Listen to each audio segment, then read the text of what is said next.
Everyone, aloha, and welcome to Wisdom Dialogues with Hope Johnson, coming to you from Hawaiian beaches on the beautiful Big Island of Hawaii. Lori Tibitat is my panelist, yay! And she just discovered ganja, at least the word, she's had it. The word. It's very exciting. Brian says, aloha. All right. Yay. It's fun to be on live. Get to see some of my friends that don't download the link and all that stuff. Aloha, everyone. I love you. Yay. Okay. So I have some stuff going on today. It's really fun. I mean, I've been getting a lot of parenting type questions. I have my new book here, Unschooling for Parents. Move this thing out of the way so I can see if it's in the camera. There we go. Unschooling for Parents. The subtitle is A Mystic's Guide to Awakening with Children. And I wrote this book because I couldn't find anything like it at the time I was going through all these experiences where I was like, oh my goodness, this is hard, you know? And these insights came to me, and now a whole book is made out of it. And it's got really fun chapters. Let me see if I could just find, okay. What's the cost? So this is about like when your kids come up to you and they're like, hey, will you buy me this? And you're like, oh shit, can I afford that? So that's a really fun chapter. It's just, it talks about how I went through feeling like, oh my goodness, I think at the time it was Beyblades. They want Beyblades. Oh my gosh, they want Beyblades. How much money do I have? How much money will I have left over? What if they keep on asking me for more stuff? And I have these thoughts go on, you know? And then it just occurred to me, oh, well, what's going to go wrong if you just buy them whatever you want, whatever they want, you know? That was like 7 or 8 years ago. And it's still going down like that, and it's totally cool. I mean, there hasn't been any kind of sense like, oh my gosh, this is just going to break us, or wow, they're getting so spoiled, or anything like that, you know. It just came as a flash of like, oh, you can have that much freedom, and it's so easy, and there's not like an attachment to what it is, whatever it is that they get, like they have to do something special with it or anything. I think Lori brought up, probably last week, about you have to play with that toy for a certain amount of time. If I buy it for you. My mother used to do that.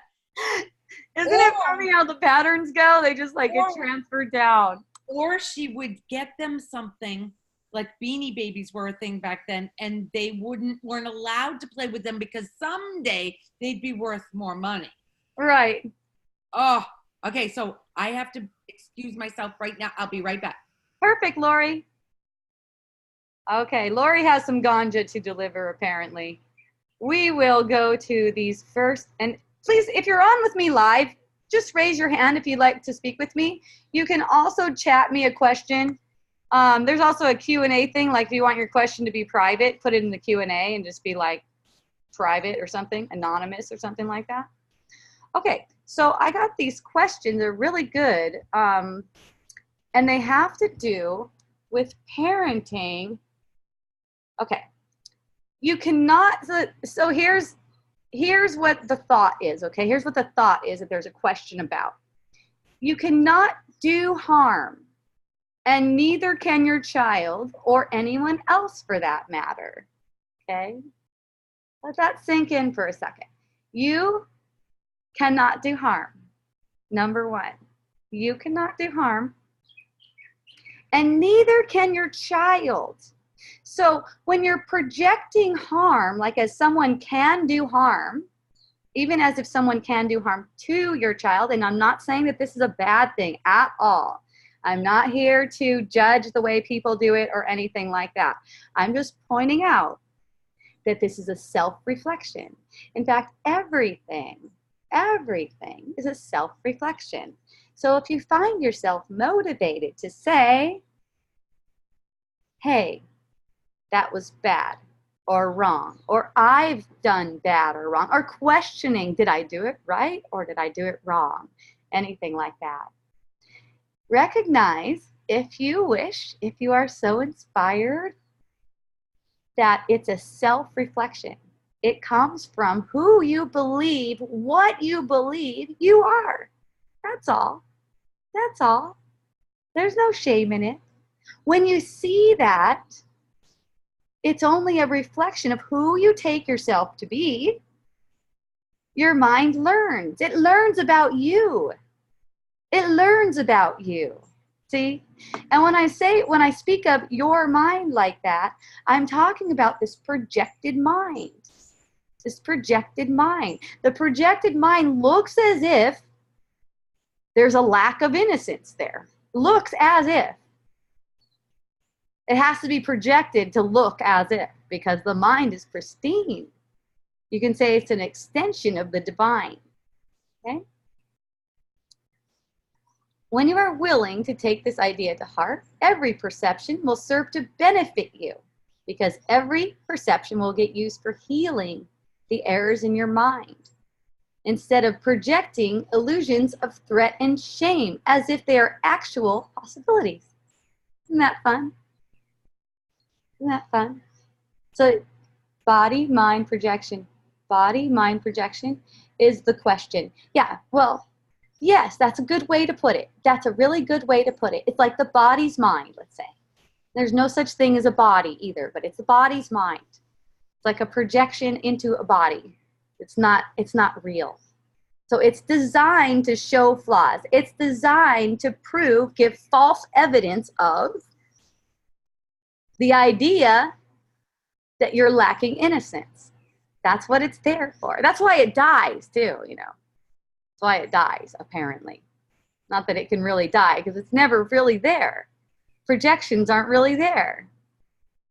It feels visceral, the body sense, whatever the word visceral means. You can kind of feel what the word visceral means, right? I don't have a definition for it either, but she says, yeah. Yeah, it's funny how words are like that. Yeah, I gotcha. The body sense is completely visceral. And you know, it's showing you the first manifestation of what you're thinking, okay? Okay, this is a friend of mine asking, I've done a lot of transformational work and was very familiar with long periods of transcendental bliss, being in the flow of life. My daughter is such a precious gift and I adore her. However, I don't know how people find time to do anything with a strong-willed, extremely energetic, constantly active 4-year-old. I started watching your video this morning and was feeling so inspired and happy that my prayers had been answered. I love your energy. This morning was unusually nice. I flowed with all the messes that would normally have bothered me and all the delays while trying to answer important messages. I have been unusually stressed recently due to advocacy work and a vaccine bill getting passed in California that requires us to take our daughter out of school. She's going to Waldorf if passed. If that law is passed. I guess she's not going to go to school if that law is passed. She has some health issues and family history, so 3 of her doctors recommended she be exempted. And my mother's instincts and education tell me it wouldn't be wise. I'm guessing that she's saying it wouldn't be wise for the child to get vaccinated.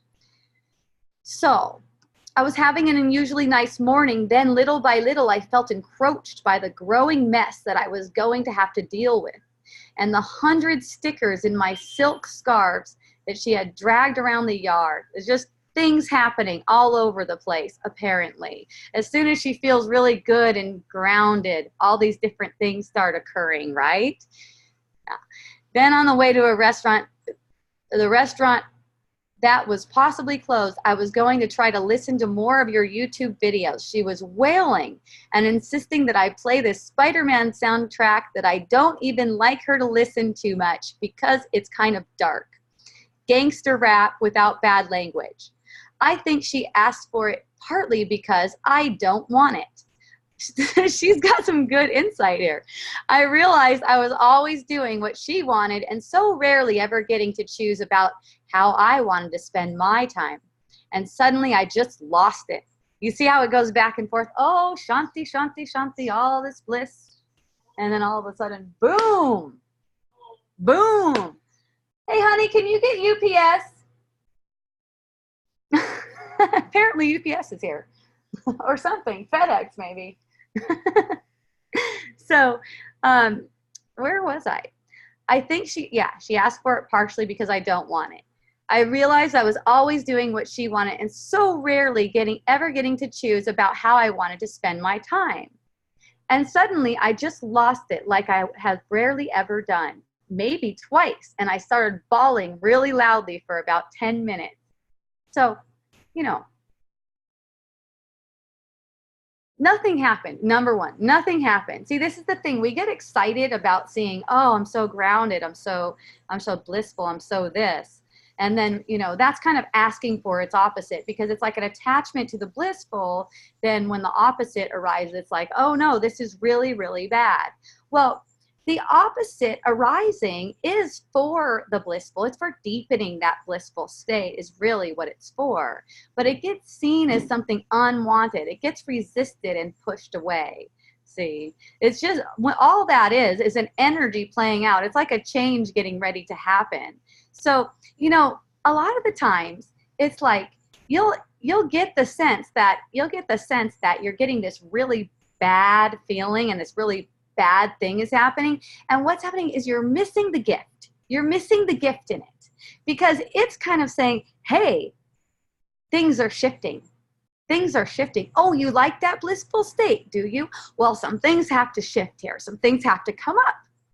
So it's like this uncomfortable, unhappy feeling comes up. Oh, aloha. Thank you for joining. Thank you for joining. I love you. Yeah, it just has to come up so that it can be resolved. It's like it's showing something that's behind that bliss, getting ready to come out like that. And when it comes up in your body's energy field, that's like the time to be like, yay. And when you cannot be like, yay, it's okay. As soon as you can recognize what's going on, let yourself relax. Let yourself relax with it. Something's about ready to shift. Isn't that so fun? It's almost like birthing. It's almost like birthing. You get all this sensation. Let's say it's heavy sensation. It's not even really pain. We call it pain because it's fear coming out, basically. It's fear coming up to the surface. We call it pain. We call it uncomfort, stuff like that. It's not really that. It's just something, we call it that. But it's something that's arising in the body that feels as if it shouldn't be there because it's been deemed bad. But there's nothing bad about it. It's just like something new is emerging. Something new is emerging. So, even if you find yourself throwing a fit, think of yourself as a child throwing a fit. Can they help it? Can they even help it? They can't help it, can they? They get overtaken by emotion. It's just sensation, yes. They get overtaken just like you might get overtaken by emotion because you're believing these things so strongly that you can't help it. But it's only belief that makes it go like that. It's only belief. So if you recognize that it's only belief making that occur, then you can have the power over it. I mean, you already do. It's just that you assume that it's got power over you, and that's why it kind of takes you in like this big wave. See? Really, it's not hitting you like that. It's not hitting you like that because you're not a body. It's arising within your perception only. It's just arising. It seems like it's hitting you like that because you're projecting yourself almost in the way of it. Like you're projecting your body to be in the way of it. So it's like hitting like that, or it feels like it. But it's just a sensation and it's passing. And as it's passing, it gives you so many gifts. It's something that's so precious, so precious. Okay, let's see what some of these other questions are, because this is really fun. Okay, my problem seems to be about time. Janelyn, arising within the perception. The perception is not that's right. The perception is not you. The perception is not you. In fact, someone asked me yesterday, is the perception separate from you? And I said, no, it's not separate from you because it's a projection of you. Okay. It's not separate from you is one way to say, and then also it's not part of you. because it's a projection. I mean, look, think of it like this. There's a projector, right? There's a projector and it's projecting onto a screen, right? Is the projection that you see on the screen actually part of the projector? No. It's something that's projected. It's projected outward. It's got some tape in there. It's got some tape in there, and there's a light, and it's shining through these shadows to make images. That's really similar to what it's like, okay? So it's not like it's separate. It's not like it's separate because there's no cutting off thing, I guess you can say. But then at the same time, it's not really part of you either. So that's what's awesome. That really gives you a lot of sense of what you really are if you take that to heart. It gives you a sense of what you are and what kind of dominion you have over everything. It's really awesome. You don't get to determine what is going to be in that tape of the shadows that are being projected, but it's like from your point of view, you can shed more light and dissolve the shadows, okay? Because of you. Because you have that kind of power. You can just dissolve all the shadows until there's, you could say, like a blank screen. Then that's a clear perception. That's a clear perception. You can still be able to make out bodies, but all you can perceive is what they really are, who they really are. No matter what they say or do, you're perceiving them truly.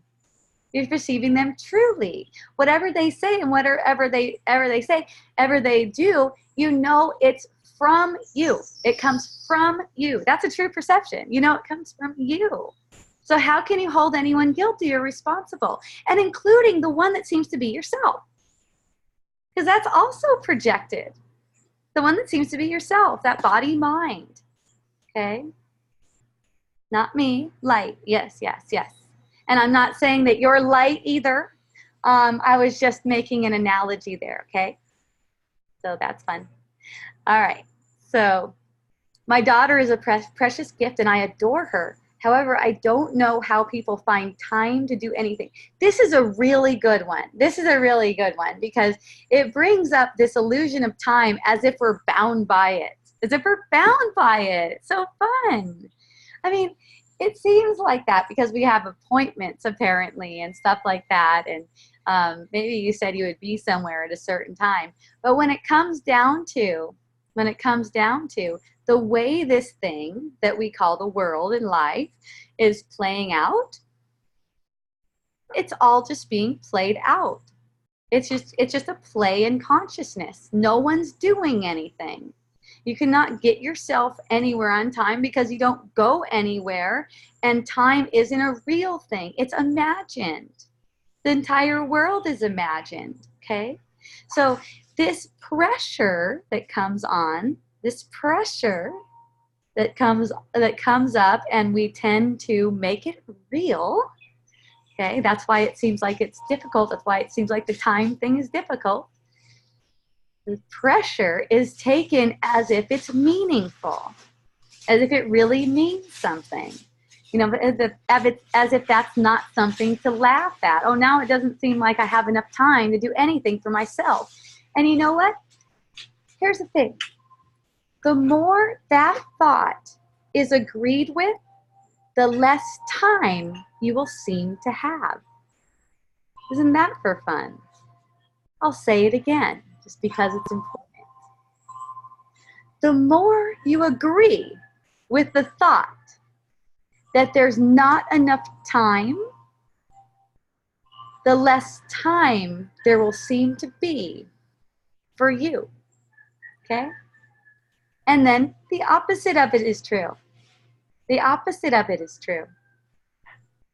The more you're willing to recognize that the sense of there not being enough time is a projection, a projected feeling arising in the body's energy field and means nothing, the more time you will seem to have. Isn't that so fun? That's all that is.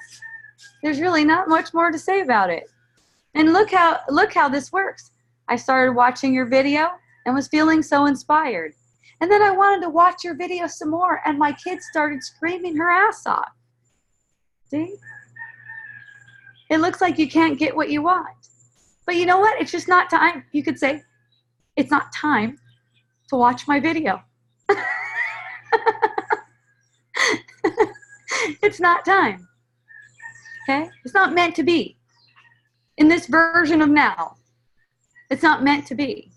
When you look at the, oh gosh, I don't get to do anything for myself. Look at it. Watch it come up. You can laugh at it if you want. Or if you don't feel like you're laughing, if you don't feel laughy about it, just be willing to recognize that you're making it. You're making it up. You make all your feelings and everything. You make them up to make the world seem real. That's all. That's all. Okay. So here's a fun one. This same woman had a question about sort of like, what do I do? How do I take this? If the world isn't real, and I have this situation going on with my daughter where it's, she seems to have some health problems and she seems to not be able to handle vaccinations. And it seems like vaccinations is becoming a law. And boy, I just feel really scared. So it's like, how do I apply this to what I do in the world? And here's the thing. It doesn't apply to what you do in the world at all. It just doesn't apply. Because there's no right or wrong. There isn't any right or wrong. That's why I don't have advice for people. There isn't right or wrong. It's not like that at all. You cannot reconcile truth with illusion. The world is illusion. You are the truth. World is illusion. You are the truth.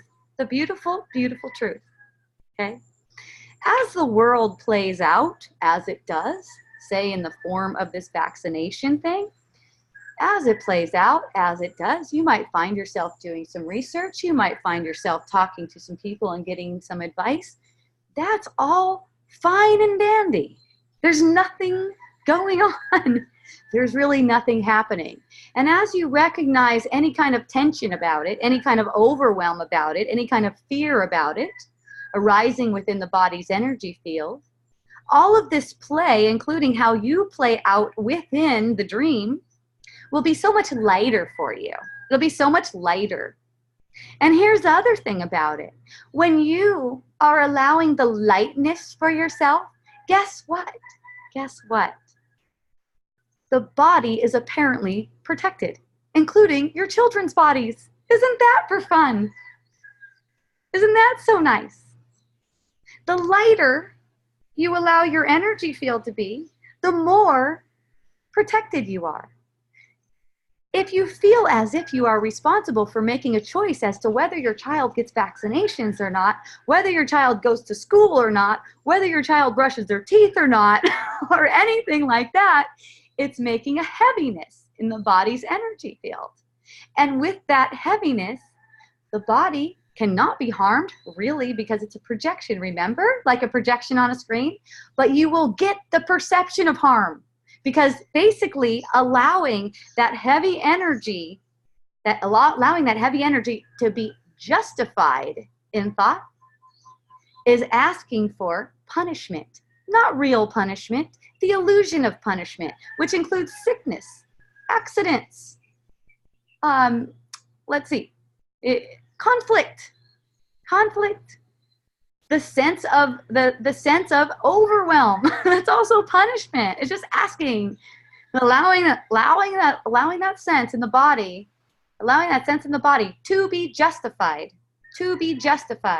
So it's not like, oh, don't allow that sense in the body. Definitely allow the sense in the body. Just don't allow it to be justified. Isn't that easy? It sounds easy. Maybe not so easy. Janelyn, you said, can you repeat the last part? But don't listen. I think you are talking about that part. Do not agree. And this is a choice you make in every moment. If you want let me start over, because I'm not telling you not to do something, really. This is for you to decide, okay?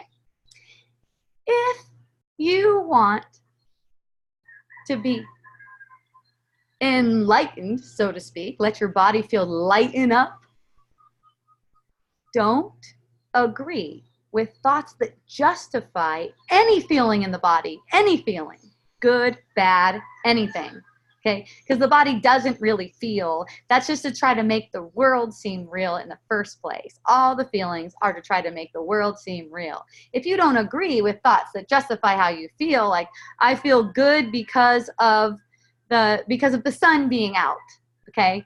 Or I feel bad because I just ate Carl's Jr. I don't know why that came up. There's not even a Carl's Jr. here. That's what came to mind. Either way, it's making the body seem real in your mind. See, isn't that fun? So you don't have to agree with that. And the way to not agree with that is to really let yourself get the feeling sensation. So you're really getting that feeling sensation. Your attention's going to the feeling sensation instead of going to thoughts that justify it. See? I'll give you an example. I was on Facebook a little bit ago, and someone said, I'm pissed because, I'm not even going to say what it was because it doesn't matter. You might as well just stop any sentence that says, I feel this way. For instance, I am pissed. Put a period there. Put a period there. You're not pissed because of anything real. Let's say that. You're not pissed because of anything real. Okay? And, you know, beneath this worldly perception of what you're pissed about, beneath this worldly perception of what you're pissed about, underlying that is you're pissed, you're sad, you're, what else is there? Frustrated, irritated, annoyed because of believing that you separated yourself from reality. And here's the fun thing about that. You didn't actually separate yourself from reality. You didn't actually separate yourself from yourself, but you thought you did. So you're pissed based on a false premise in the first place, and then that gets covered up with illusory reasons for being pissed. Yay. Okay, so I am wondering if the vaccination law applies to homeschooled children. Well, in the context of wisdom dialogues, in the context of reality, it doesn't matter. It really doesn't matter. You know why? Because it has no power over anyone except the power that they give to it. I'm not kidding. I'm not kidding. It has no power over anyone except the power that they give to it, and you give it the power by justifying an upset feeling. Just like I see in this text, I got a sad face. See the sad face? It's implying that the sad face is because of this law. That's the whole reason the law is coming up, to make the world seem real. That's the whole purpose of the perception. From the ego's point of view, that is the whole purpose of the perception. Now, what's the purpose of the perception from spirit's point of view? Okay. What most people will say about that is that it's to change the world. Change the world, make it better. Okay? A lot of people will say that's spirit's point of view, that you change the world, make it better. Okay? So here's the thing. In order to change the world and make it better, first you have to make it real. You can't do that, can you?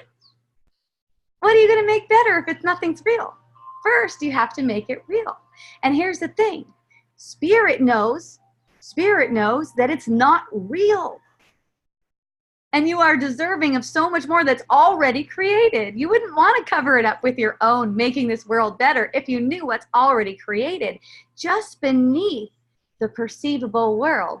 Just beneath the perceivable world, you could say, because it's like it's superimposed upon reality. And guess what? It's not going to last. It is not going to last. But it could last a very long time in the illusion of time. As long as you're committed, as long as you remain committed to justifying your ill feelings and your good feelings, it goes both ways. As long as you are committed to it, that's what makes it go on and on. You can say it kind of extends time. It makes time go on and on. Okay? Really? Yeah. Yeah. Nothing's happening. Nothing is happening. So here's where some attachment is coming up. It would require us, if the law passes, it would require us to take our daughter out of school. Okay? You know what? Nothing can have any effect on you. Nothing can have any effect on you. If you get the perception of yourself having to take your child out of school, the having part is just made up. The taking her out of school part is also made up. And it's made up, it's projected for healing that thought of separation. From the ego's point of view, it's for proving that you're not really worthy of the real world. So you have to deal with all this crap. You have to deal with all this crap. So you're not really worthy of it. The real world is far away. In fact, I hear people say they're going to get there when they die. You're not. That's not how it works. That's not how it works. You just come back again until you get it. I am here and I belong. Yeah. Yes, of course. You are here. Where's here? You're here. You're here. You're so beautiful and I love you. You are here. Yes. What seems to be here as in the illusion, you can pinch it and stuff. Go like this. It seems to be here like that. It's actually a projection. It's a very convincing illusion. It's really fun. It's a very convincing illusion. See, when you proclaim, I am here as a body, it's like, go ahead. Go ahead, world. Bring me some suffering because I'm here as a body. It's like you put yourself in the way of what's going on instead of letting the body just play out as it does. It's like, I am here as this body. Or is it, I am here as the all-knowing awareness? Which is it? Yay, I love you. It's like, and really, that's always the choice. This is the only choice you have, you guys. This is the only choice you have. I know there's all these illusions of choice that come up, but really, the only choice you have. And I love how Ayana put it here because I am here. That's really beautiful. Am I here as this body, or am I here as all-knowing awareness? How am I here? How am I here? And all that is, it's a quick choice. It's a quick choice. And you can see which choice you're making by how the feeling sensation in your body is being made out. Only how it's being made out. Is it being justified? Is it being justified, or is it just allowed to pass through? Because all it's doing is arising in the awareness and then passing away. It's not really, it has no effects. It has no effects at all. So say, this is how we make effects too. This is really fun. So say there's this vaccination law, for instance, and there's this feeling of, oh my goodness, this is so scary. And then you start to justify it. You start to agree with thoughts that justify it, that say, this is scary because of this, and this. And the feeling gets more intense. So what's happening is the feeling is given power. You can say, through that feeling, through justifying that feeling, the belief that's projecting it is given power in the world of illusion. So it's giving power to make it look as if you and others, people that you love, are being victimized. See, if you don't give it any power, that whole vaccination thing, meaningless, totally meaningless. That cannot do anything to you, any law or anything like that, because it's all projected from your mind. It's all a projection of self-belief. So when the self-belief is cleaned up, look, it's going to be projected in a way that looks more and more and more beneficial and easy for you until no projection is needed at all, and you find yourself in the world of light, the world that's been created, the world that is still being created by you. Okay? This world isn't created by you. Okay? I'm going to break that to you now. I know a lot of people think I'm creating my own reality. Oh, yeah. As if you, as love, would create a reality where people die and shit like that. Come on now. That's not created. That's made up. There's no death in you. No death in you. There's no sickness in you. There's no victimization in you. Okay? How it's being interpreted, question mark. Okay, yeah, that's up to you, how it's being interpreted. Is this feeling meaningful? Is it meaningful? Are the thoughts that justify it meaningful? That's up to you. You decide. You decide. There's no right or wrong about it either. But that's the only choice you have. Because it speaks to who you are. The only choice you have speaks to who you want to be, let's say. Let's say. Who do you want to be? Want to be who you are? All-knowing awareness?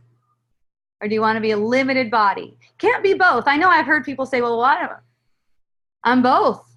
I walk in both worlds. Well, okay, what happens when you're both? What happens when you make yourself out to be both? Lori's hand is up. What happens when you when you make yourself out to be both is really, you can only just be the limited part. You can only just make yourself the limited part. Because the thing is, there's no place for the limited aspect in reality. That's why it's projection. It can't even be in the mind. There's nothing limited in the mind. It's only projected out from the mind. Sort of like on a screen. You could say consciousness is a screen. It's a screen put up for the purpose of projecting separation. Okay? Lori, is there a reason your hand is up? Can I not hear you? No, can you hear me? I do hear you. Okay. Yeah, no. I just didn't want to interrupt. Oh, you're so sweet. Yes. Thank you. Okay. Would you like to share? Something that would go along with this. Yes. Yesterday, it was blatant that would make it easy to understand. I was, yesterday was my birthday. So my father brought me 6 lobsters. Oh, yeah. Maine lobsters. Yes. So nice. My Peter doesn't like the smell of lobsters. Oh. This, and we're getting ready to sell the house, and he did not want the smell in this house. Yeah. So I got it all set to do outside on the deck, and I had everything all set, and I'm, cracking these things for an hour and a half. And as I was sitting out there, I was projecting him coming home and flipping out because of the smell and the mess and the whatever. How fun. And I also projected me losing it. Oh, awesome. Which is exactly what happened. Nice. Exactly. I actually was on the deck leaning over, chucking these things, and I could see the thoughts saying he's going to come home and and I'm being actually saying this to myself. I'm going to come home. I'm watching and saying, I'm like, what? Yeah. So he comes home and he walks in the house and that smell hits him and he's like, and he sees me out there and he's like, really? On the deck? And I'm like, where else did you want me? And I'm like, I think I said, I don't know. Anyway, he's like, it smells like a French whorehouse in here or something. And instead of laughing, I'm like, well, happy fucking birthday to me. That birthday one can get you every time, huh? Major victimization on your birthday. The thing is, this was literally projected, seen, and the anger that came out with it was beautiful. And then seeing him go down away from and then come back and say he was sorry. But it had already passed. There was no hanging on to it. Literally nothing happened. Yeah. all gone. Yeah. There was no need for an apology or anything. Yeah. That was his Energy rising and then passing. and then passing. Oh my God. It was, and the same thing with my aunt has been staying here. And when the tension was building during the week and I didn't know why. What is this? What is this? Because she always needs to be right. Well, obviously, couldn't be with that. Ding, ding, ding, ding, ding. I needed to be right. And there was a time where I proved in front of everybody that I was right. And there was an immediate aha. And then it didn't feel good. Yeah. And it kept coming back. The uncomfortableness of being right. And then I went, oh my God. She's a manifestation of me needing to be right. She's me over there. Oh my God. So beautiful. Wow. And she's coming home tomorrow. She's coming back tomorrow. She's been gone since last Thursday. So it's all cleared. Yeah. It is a clearing, you can say. Right. A clearing. Right. Yeah. I'm actually anxious for her to come back. Oh, yeah. Because anyway, that's what I wanted to see. That was huge. It's like blowing off steam. Exactly. That's all. It's like blowing off steam. But nothing happened. There's no guilt. There's no guilt. Yeah. No feeling bad. No uncomfortableness. It Yeah. arose, came out, gone. Uh-huh. And then here's a fun thing to play with too. Like when the projection is arising, when, before the fact that this projection arose, because you knew the deal and everything. Right. And, this is just for play. It's like, can you imagine yourself having a different response? Can you just imagine yourself having a different response? Right. Yeah. Okay. That would be next. It's just kind of, and that's the thing. You can play with that with anything, any kind of thought projection that comes up, and you'll see how good it feels. You'll see how good it feels. It's like, how can I have a different response? And I've played with that so much that it even goes into dream time. It even goes into dream time to where something will occur in the dream time where I'm supposed to be ashamed or something like that, or I'm supposed to be something. Hey, what the fuck are you doing? And it's like, oh, I'm just doing this over here. And it's like, you're not getting the, but you get that big kind of blow off steam thing and different things. I perceive myself doing different things. I don't have the perception of myself like losing it, so to speak. Not like that, I have the perception of myself, feeling as if someone's being mean to me and maybe acting back at them as if they're separate, like as if they actually were just mean to me. You see what I mean? Yeah, exactly. Yeah. The same kind of thing. Yeah. The gratitude is lost, you can say. The gratitude is lost. So if you can, when it comes up as a projection in your mind and not in the physical yet, because it always starts in your mind. That's the thing. That's the big thing. I actually saw the projection and I spoke it out loud to myself. Wow. Yeah. Wow. You're not going to see anything in the world that you didn't first see in your mind. Most of what you see in your mind, you don't know you saw, though. Right. But this time I actually saw it. Yeah. First. Yeah. That's like a premonition. Wow. Yeah. That was cool. Very cool. Exactly. One thing that's occurred to me a lot of times, like I would be really fearful about if someone was going to say, hey, you know what, Hope, you completely screwed up, and my mind would go to start preparing defenses. Right. Oh, yeah. Start to prepare defenses for it, right? Yeah. And as I see my mind start to prepare defenses for it, there's this sense like, oh, what if there was a different response? Mm-hmm. So just in that projection, that's not a physical manifestation yet. It's like, what if there was a different response? What response would feel really good? What response to that? What response to someone coming up to me and going, you know what, Hope, you're just fucked up? What response would feel really good to me?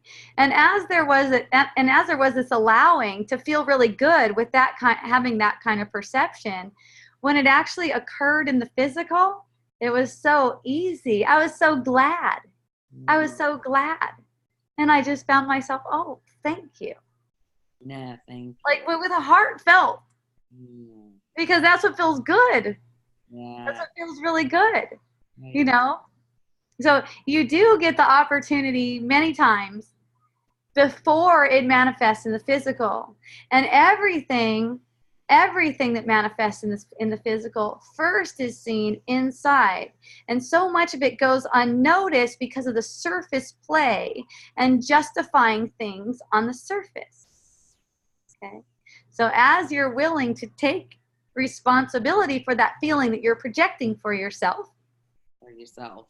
Yes. For yourself. It's like whatever anyone else says to you, it's like you hand them a piece of paper and said, hey, read this to me. So this is what's happened in the past 2 days with my granddaughter and my girlfriend's son who just showed up here. Both of them within 2 days said something about me being crazy. My granddaughter says, I wish you weren't so crazy.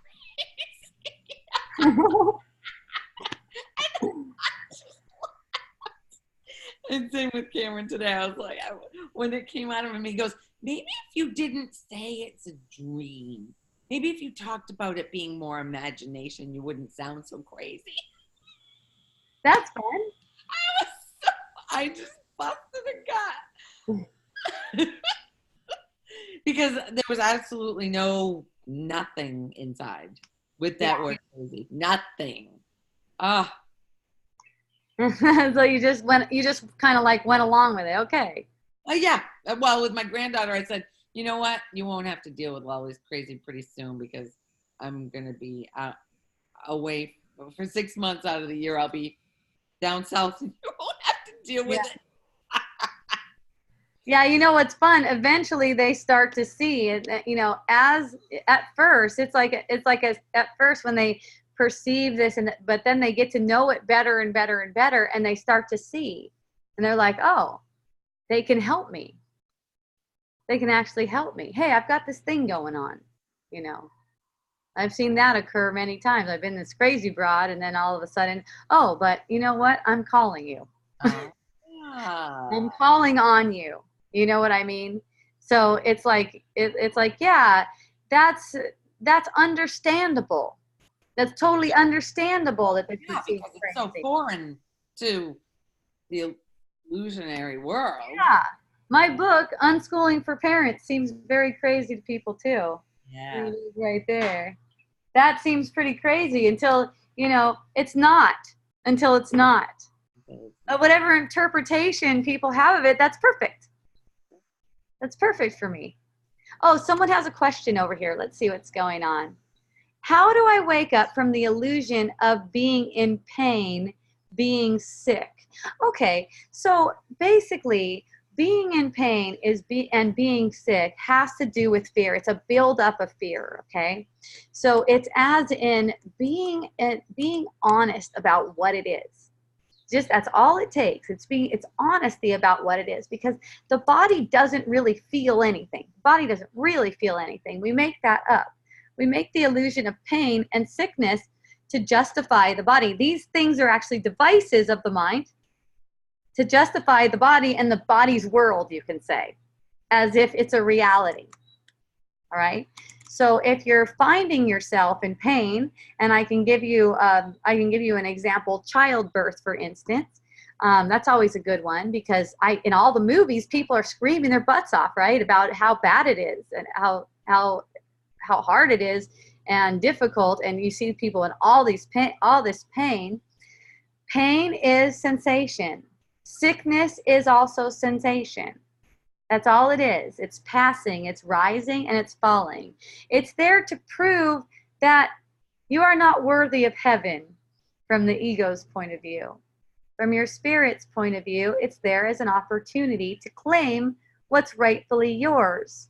So you keep looking at this sense of pain and look for the gift in it. Let me see. Let me see what's making this, because it's a device. It's a device. It's not going to be, there's not going to be any pain. There's not going to be any sickness in your experience unless there's some guilt in the mind. The guilt is basically based on erroneous self-belief. It's taking yourself to be something that you're not. And so once it builds up to something like sickness, it becomes really heavy, or pain, it becomes really heavy now. So now it takes more focus than it would have before, because it's manifested in this physical. So it takes more focus to see through the pain, but you can do it. You can do it. It's a matter of getting the feeling sensation, letting it rise, being with it. Don't justify it though. I have pain because this. I'm sick because of this. I've heard people justify their pain and sickness by very many different things. And you know what I see? Here's what I see. Ready for this? The ones who have justified their pain and sickness, they get more pain and sickness. They get more pain and sickness. That's what occurs. If you don't justify it, if there's nothing to justify it, it can't stick to you. It can only stick to you through justification. And you know what? The thing is, it guarantees that you will have more if you're justifying it. Guarantees that you will have more. Okay?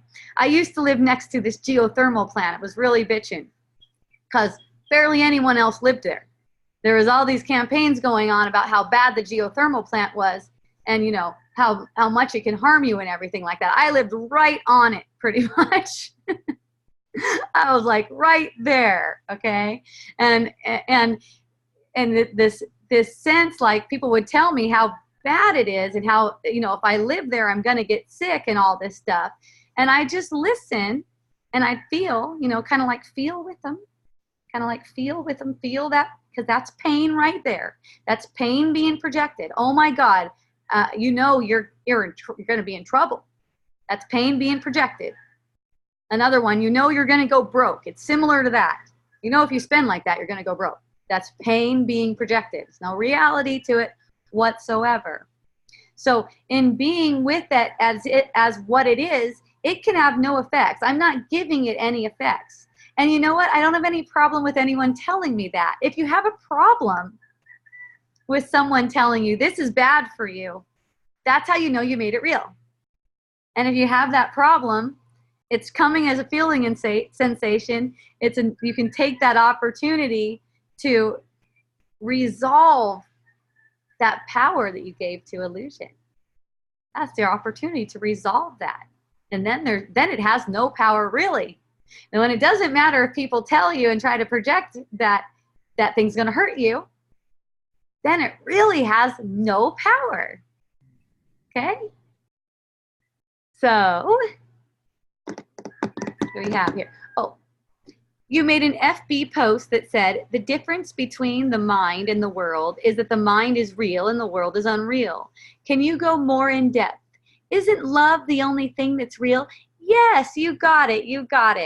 Okay, so from the perspective of world, it's projected by the mind. The mind is a perfect extension of love. Perfect, pristine extension of love. It's created in love. Okay? And as a mind, you can say, which is not separate from love because it's a extension, remember? Extension.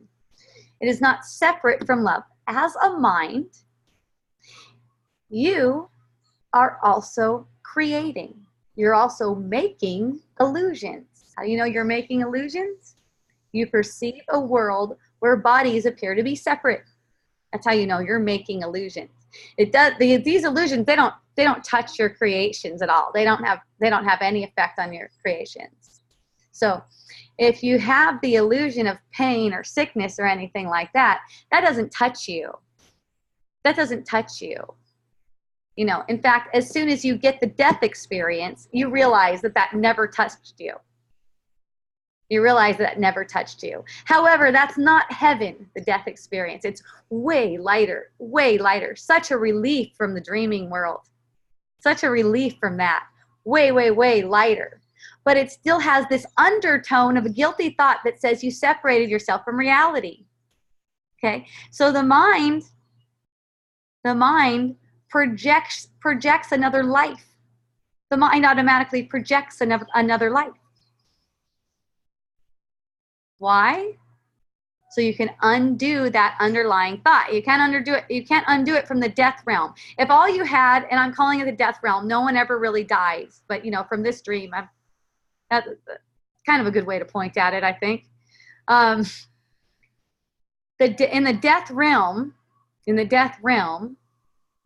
if there was only that realm, you would be subject to the guilty feeling forever and ever, for eternity. There'd be no way to get rid of it. The only way to resolve that guilty feeling is to have a perception of a life as a separate life. That's what this is. It's a total opportunity. It's a total opportunity. So any pain that you perceive is also an opportunity. You don't have to wait for death. In fact, here's a fun thing about pain too. When there's a lot of pain, the attraction for death gets stronger. The attraction toward death gets stronger. You might notice if you look and you're willing to see, that's another thing, and you're willing to see what's playing out in the mind, this idea that only death is going to be, in death is going to be your salvation. In death, that's where you're going to be, it's going to be your salvation. Then you can get rid of this pain. But the thing is, it's not really gotten rid of. It's just put on hold while you take a rest, a much needed rest, and go again. And go again. In fact, if you agree with that thought, the death thought, that guilty death thought, it guarantees that you will relive pain next time. Probably more of it. I wonder if I answered your question on the mind and world. If not, go ahead and do a follow-up. You can also raise your hand, speak with me. Anyone can raise their hand. Can you speak again about, if you're on Facebook, you can't raise your hand, but I do my best to check the Facebook comments, okay? But sometimes I don't see all of them. There's a link if you'd like to come online. Anyone who would like to speak with me, raise your hand, write me, that works too. Can you speak again about that the body doesn't really feel? Yes, that's a projection that the body's feeling anything. That's projected from the mind. That's all it is. The body is, there's a real draw to, I feel, let's say, tired. I feel tired. I feel hungry. I feel thirsty. I feel stressed. I feel sick. I feel pain. Okay. More truthful, sickness is being presented. Sickness is arising. Sickness is passing through. Pain is passing through. Pain is arising. You don't feel that. You're projecting a feeling. There's a big difference in that. Because, if there's this sense that you feel that, you actually feel that, it makes the body real. It makes the body's senses meaningful. They're not meaningful. The other night, I felt like there's a sore throat coming on. Let's say a sore throat arose in my experience. And there was a manifestation of a hoarse voice that went along with it. And, my husband spoke from my own mind when he said, you sound hoarse. Are you sure you want to go dancing? It was Friday night. And I said, I'm going to dance it out. And it was funny. It was just funny, you know, because I forgot all about it. I forgot all about it. The dance was so good. Just forgot. The next day, there's no hoarse voice or anything. There's no feeling. There's no feeling of anything. See, we give credence to this stuff. We give credence to this stuff. This morning, my son woke up, for instance, and he wasn't feeling well, and he said it was because he went to bed too late. See? And, you know, I'm not going to argue with anyone if that's what they want to, if that's what they want to say, but I also don't agree with it. I don't agree with that. If I agree with it, not only does it perpetuate that, oh yeah, man, you really need to like be more responsible and get to bed earlier so you can have energy to do the things you want to do. Well, the funny thing is, sleep does not give you energy. Sleep does not give you energy. It doesn't bring you energy. And the more I'm willing to see that, the less I need to sleep, actually. That's what I have the perception of. The less I actually find myself needing to sleep, because I don't buy into that thing. I don't buy into that thing that's been taught about 8 hours and all that kind of stuff. Or that there's a certain time to be asleep or whatever. It's like sleep arises. Maybe some dreaming arises, and then some awaking arises, but you do not get energy from sleeping. You do not get energy from food either. You know, that's just the perception. You also do not get cool from spraying Melissa hydrosol on yourself. Although it seems that way. It's just a matter of admitting it to yourself. Admitting that I do not need this bottle of beautiful Melissa liquid, apparently, to get a sense of coolness. I'm making a trick. It's like I'm waving a magic wand. It's like this is a magic wand. I'm waving a magic wand. Woo! Like that. And then getting the sensation that it just cooled me off. Isn't that fun? But it's in recognizing that it's all coming from the mind. And then you're not dependent on things. You're not attached to things. Oh boy, what if I don't have any of this Melissa around? This would be so bad. Then what? What if I can't get clean water? I've heard that one too. What if I can't get clean water? Everything is coming. Everything is just coming. It's not a matter of what you can get for yourself. If you want to try to take responsibility for your own life and get things for yourself, that's how you make it really hard. Also, that's the path that is guaranteed to lead to death. It's guaranteed to lead to death. The path of self-responsibility. Guaranteed. Okay? Now, the purpose of the dream is to return to sanity. From the spirit's point of view, from your spirit's point of view, the purpose of the dream is to return to sanity. You could say return to eternity. Okay? Not to get on the path to death. This idea that death is inevitable and stuff like that, it's not true. It's not true. We're going to undo that. We're going to completely undo that. Okay? And we're going to undo it by undoing the guilt in the mind. And then it'll be shown that there was no death. There was no such thing as that. Okay? So it's like you put yourself on the path to eternal life when you deny any truth to illusions. When you just deny any truth to illusions, be watchful of any kind of attachment. Say you're getting the perception of pain. Okay? Getting the perception of feeling pain, say. And then it seems like you need these pain pills. This is a common theme. I know this. I've heard people talk about this. It seems like you need pain pills or whatever it is. Maybe you need ganja in your mind. It seems like you need something since you have this pain. And the thing is, getting attached to something like that is the same thing as saying, I want to keep this pain. I want to keep this pain. Getting attached to it. It's kind of like it's kind of like the one about people being in wheelchairs. There's people in wheelchairs. So therefore, we need to build all this stuff to make sure they can stay in a wheelchair. When they don't need to stay in a wheelchair in the first place. See? There's not anything wrong with it. There's not anything wrong with it. It's nice to accommodate people. There's not anything wrong with it. And it's also a projection that they're not going to improve. They're not going to be whole, let's say. They're just going to stay like that. And it's a projection. So it's not like it's not like you don't accommodate. Like say you find your spouse, your kid, or yourself in a wheelchair or something like that. It's not like you don't like retrofit your house and stuff like that. Just watch the mind's projection, because it's as if, oh well, I'm just going to be this way.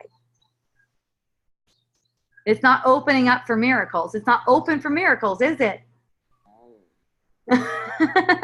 How can we have miracles if we're not open to it? See?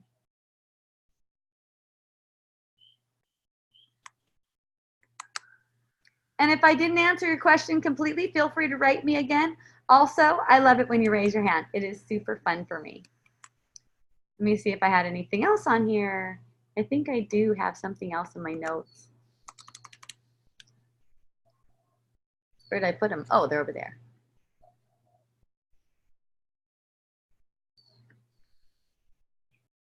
Oh, this is fun. Okay, so a friend of mine asked, the question was, but they can't just eat all the candy and junk food they want, right? Okay, so that was in response to something.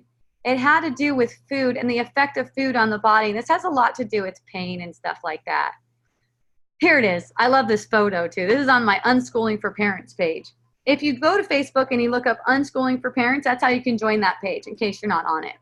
So the short little article that I wrote was, what are you really feeding them? And it's got the coolest picture of a little boy with some vegetable. He's all, ooh, do I have to eat these things? What are you really feeding them? Just because you bought into the idea that food has real effects on the body doesn't mean you have to hand down that painful self-belief to your kids as if it's true. In fact, it's irresponsible to make yourself or your kids responsible for what you seem to put in your body. And teaching that to your kids only encourages them to be irresponsible too. So let's go, what do I mean by irresponsible? By making your kids responsible. You or your kids responsible for what you seem to put in your bodies. It's because you have no choice. You have no choice. That's a very convincing illusion that you have a choice as to what you put in your body. The illusion of you putting something in your body, and the food, whatever it is, substance, drink, anything like that, there isn't a choice of it. It's playing out on the screen. Remember, your body is also playing out on the screen. Okay? You don't have a choice as mind. As mind, you don't have a choice what you put in your body, because that's a perception playing out. It's misbelief playing out. It's misbelief. You can say from a higher perspective, you have a choice as in you're making all of it, everything that you can possibly perceive. You're doing it all. You're doing it all for the purpose of undoing that sense of separation. But from this perspective of a projected mind, from this perspective, you have no choice in what you seem to be putting in your body, and certainly no choice as an autonomous individual like that. As an autonomous individual, anything you perceive is of benefit. So to take it as if something could be wrong, something could be right even, that you're putting into your body, is to be irresponsible to who you are. Okay? Why is it irresponsible? Because you are responsible for all that you perceive. And if you are perceiving that one illusion, food, affects another illusion, the body, it's your responsibility to deny truth to that illusion. So if you take it as if you're responsible for what you're putting in your body, or you're responsible for what you're feeding your kids, you just can't see because it distracts you. It'll distract you. That's what it's for. It's for distraction from the responsibility that you have, that you gave to yourself. That's the reason that you projected a world in the first place, to deny truth to illusion. How can you deny truth to illusion when you're making the illusion true? You can't. You're making the illusion true, then to you, it's true. If it's true to you, then food is going to show itself to have effects on bodies. Okay? You want to bring something up? Okay, awesome. Give me just a few minutes to address this one, and then you can either write it here, or you can raise your hand, or you can just, if you don't know how to raise your hand, just tell me, I want to talk to you, and we'll be on. So,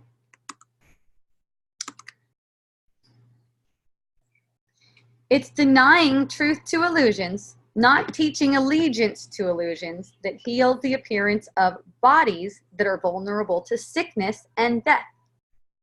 Without you believing that food has any effect on the body, it can't make, you don't give it any power to make illusions of sickness and death. Oh, they died because they're eating all the wrong food. Really. Even something that looks more realistic. Oh, they died because that bus ran them over. Really? There was a bus? There was a death? It's all make-believe. It's all a story. That's what it means to deny truth to illusion. When you notice that it's make-believe and it's all a story, then any feeling that you have, any feeling that's arising for you, helps you resolve the underlying belief. It's like the feeling gets used to resolve the underlying belief, the belief that caused that thought projection and feeling kind of manifestation. Those two go together. You notice that? Thought projection and feeling. Feeling first, thought projection. Belief, that's what's taken to be true. Feeling, the body sense, projection, thought projection from the body sense. Everything is a manifestation of thought. You can let eating be fun again. Can you imagine that? Like a child? Let eating be, whoa, oh, what are we eating? Ooh, what are we eating? And learn for yourself that all effects are mental. If you're just a little bit willing, and that's all that, is being encouraged here, a little bit of willingness, not to change anything, not that you can't make a choice, remember? So I'm not encouraging anyone to change themselves, because that would be totally delusional. Can't change yourself. A little bit of willingness to give up false responsibility and embrace what's true. So my friend wrote to me and said, okay, obviously I'm going to ask, but they can't just eat all the candy and junk food they want, right? Right?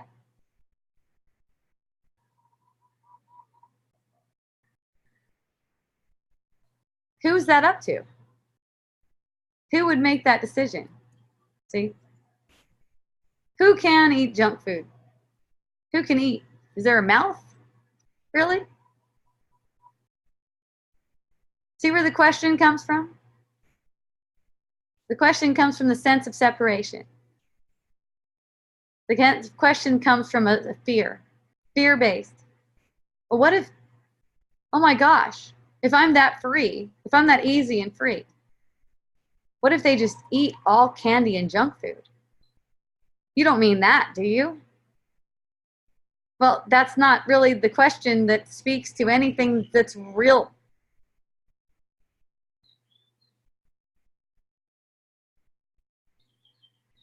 It comes from a sense of separation. It's meant to justify the sense of separation. Either answer yes or no to that question justifies the sense of separation. Okay? No one is capable of choosing to eat candy and junk food.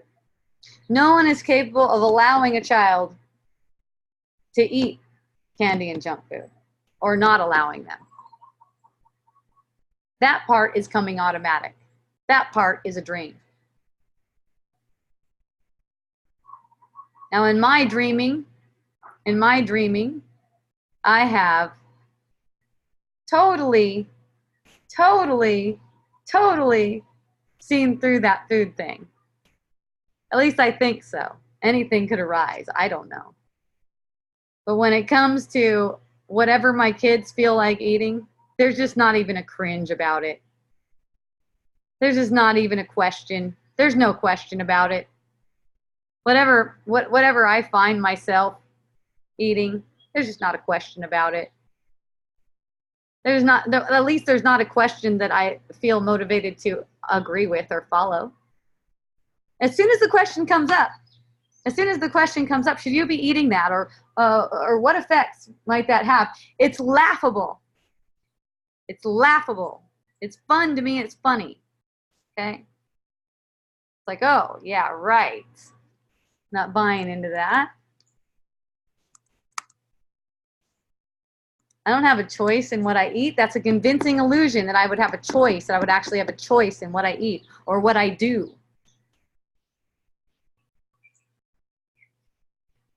Found myself doing some liver cleanses, apparently. I don't have a choice in it. That's why it's easy.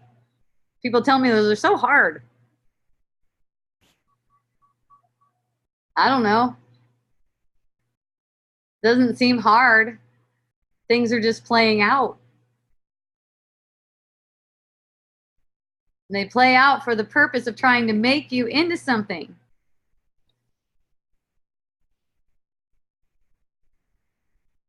People get the perception that their kids eat a bunch of candy and get hyper, right? If you just look at that, don't take it as if the evidence is true. Don't take it as if the evidence is true. Look at how the mind is justifying the behavior that you perceive, making some kind of guilty thing, like something that was done before, is making you have that perception. And you won't have that perception very long. You won't have that perception very long. It's like you catch it in the act. It's like, I see where that's coming from. And then you don't need it. Let's see if I have something here. Okay. Oh, someone was asking me a question just recently. They may have more questions. I'm not sure. My brother Pasquale. Oh my goodness, he is so funny. I don't know what an OG is, but he called me an OG.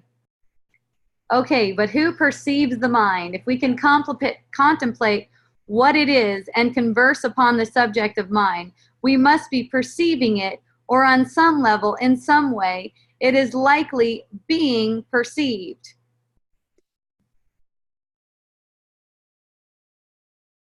Who perceives the mind? Okay, so, the mind isn't really in the perception, but in order to talk about it, you have to make it into something that it's not. And that's why, I've shared a lot of times, nothing that I say is actually the truth. Nothing that I say is actually the truth. I can only point. So yeah, that's right. Mind isn't really in the perception. Awareness, infinite awareness isn't in the perception, is it? But it's something that we have to name in order to have any kind of dialogue about it. Yes. In the dream, it has to be named. That's all.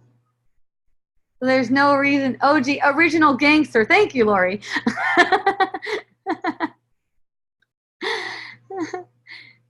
So it doesn't make it as if the mind is unreal. It's just that we make it into something that can be dialogued about. It's like pointing. It's okay. It's okay. I'm not going to get it wrong. From this perspective, we don't know the mind's creations either. We can't conceive of what the mind really created. Cannot even conceive of it from this perspective. Because the mind only creates an eternity. The mind creates nothing that passes away. All of the mind's creations are like the mind, eternal, and are like the mind as in loving, joyful, pure, innocent.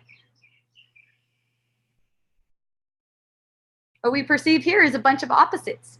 Good, bad. Hot, cold. Sick, healthy. Thank you for liking our video, Lori. That's cute.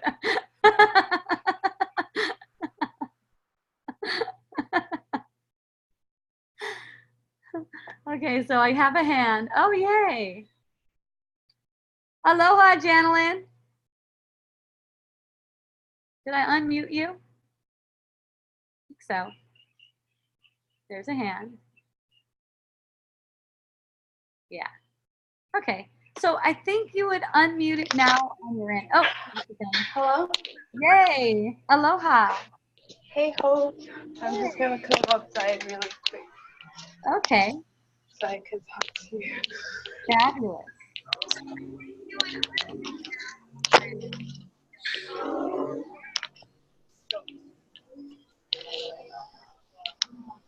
Now I got Rosemary.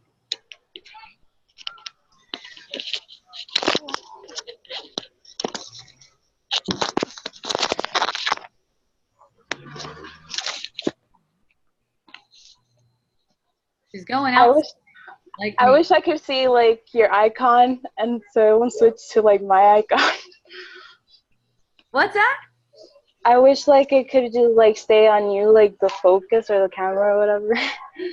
Oh, I've heard that before. Maybe I'll ask Zoom about that. I'll ask them what the dealio is. So what was coming to my heart is beating so fast. Apparently, like it feels like. Okay. I guess what was coming up for me was like I've had like the memory, like the appearance of like getting cold sores and stuff. Okay.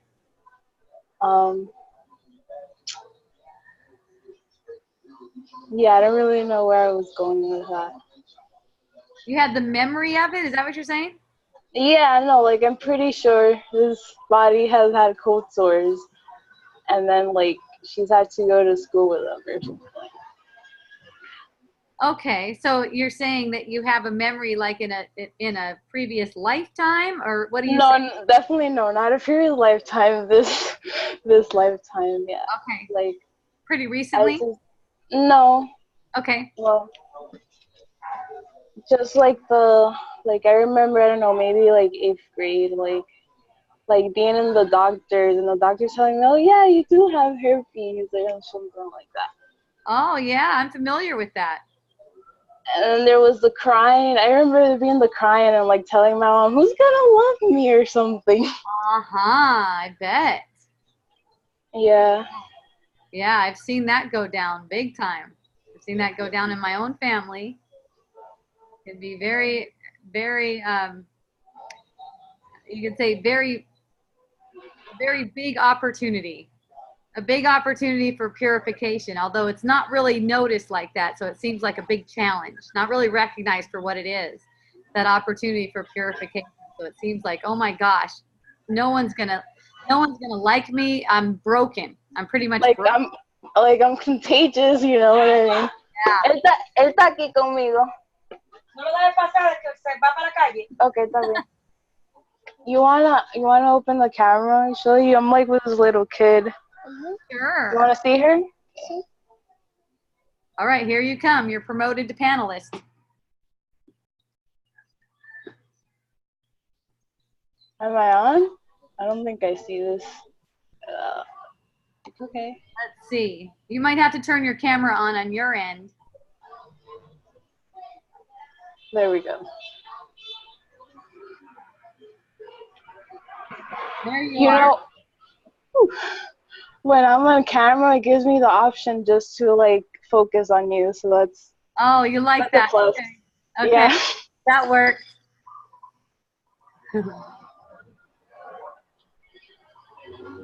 All right. Aloha. Come on. Oh, my hands are shaking. You feeling nervous? Yeah. Woo. Okay, so let's see if we could get less sound coming from your place. Okay, I'll try to go inside. Okay. Come. Come here. No, I can't leave you alone. Come. Okay, so he wants me to sit down. Okay, so what I'm going to do right now, I'll leave your camera on and I'll just mute you and you could talk to me in chat, okay? Okay. Tell me whatever you want, but I'll leave your camera on so you can have the kind of view you want. What if nothing comes up? No problem, you're fine. Okay.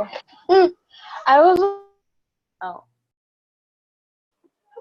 Go ahead. I could be like a panelist, like Glory. Okay, bye. Okay, he left. Okay, go ahead. Like if I could be a panelist like Glory. Maybe. You are. Oh, right now? Yeah. Oh, that's awesome. Okay, cool. Yes, you are. Even if I mute you, you're still a panelist. Okay. Okay? All right. So go ahead. What would you like to talk about? There's so many things. I've been watching your videos. Okay. I think the latest one I watched last night as I was falling asleep was like an old one of yours called Are Relationships Reliable or something. Okay. Yeah, but right now I don't have any questions.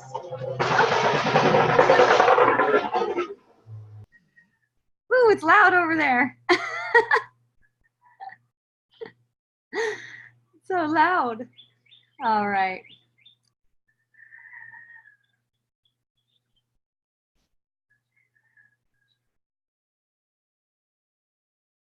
Isn't love the only thing that's real? Yes, that's right. That's the only thing that's real. And when I talk about mind, that's an extension of love. Associating the mind as part of the body. Yeah, that's really that's really common.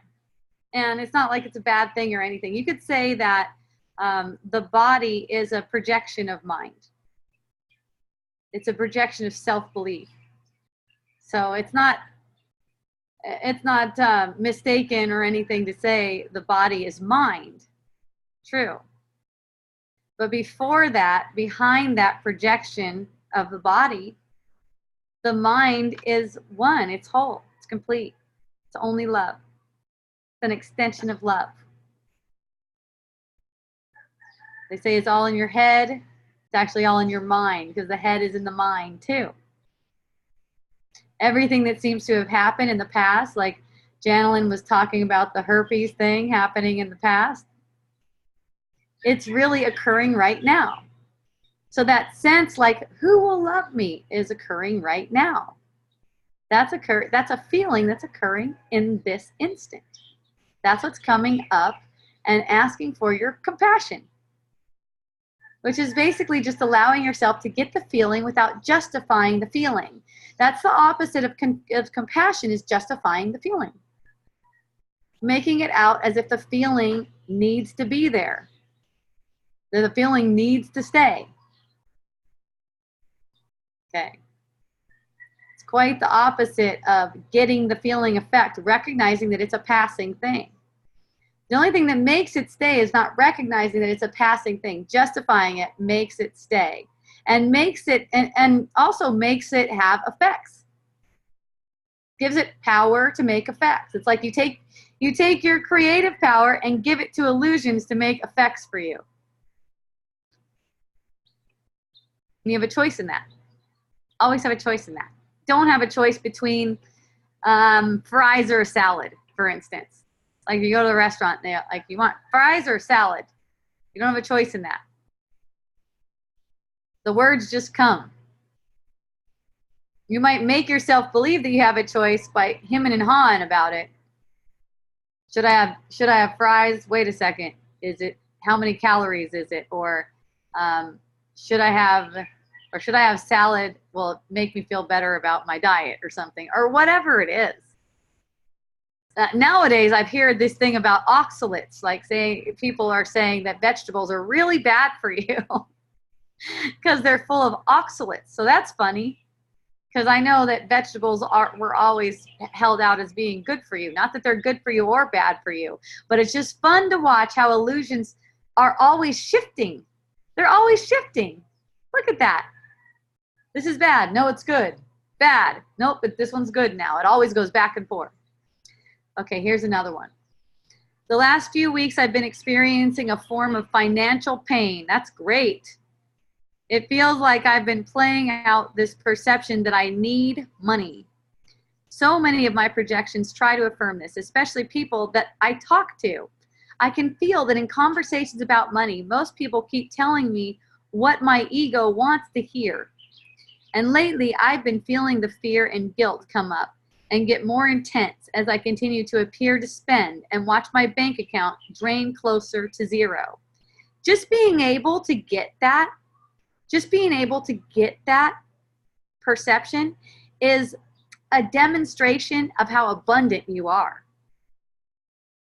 And just be able to get that perception, to make the feeling that like you're spending too much, to make the feeling like you're getting closer to zero. Not only do you see numbers going closer to zero, which would be no big deal at all and totally meaningless if you didn't have a feeling to go along with it. And you're projecting the feeling as if it's true. That's how abundant you are. I don't always feel guilty asking for help with money, but it feels as if asking for money keeps this illusion alive. Do you have any advice on dealing with these intense buildups? Okay, you don't have a choice in whether you're asking for money. So that's part of the illusion too. That's part of feeding into the illusion, okay? It's like this idea that you can do anything on the surface of things to keep the illusion alive. No, it's thinking a certain way. It's only thinking a certain way. And that's where a lot of people misunderstand, because people are so associated with being a doer. They think that what they do could actually have them keep the illusion alive, or it could save them from the illusion. Like if I do it right, I could save myself from the illusion. If I don't ask anyone for money, then that'll save me from the illusion, for instance. See?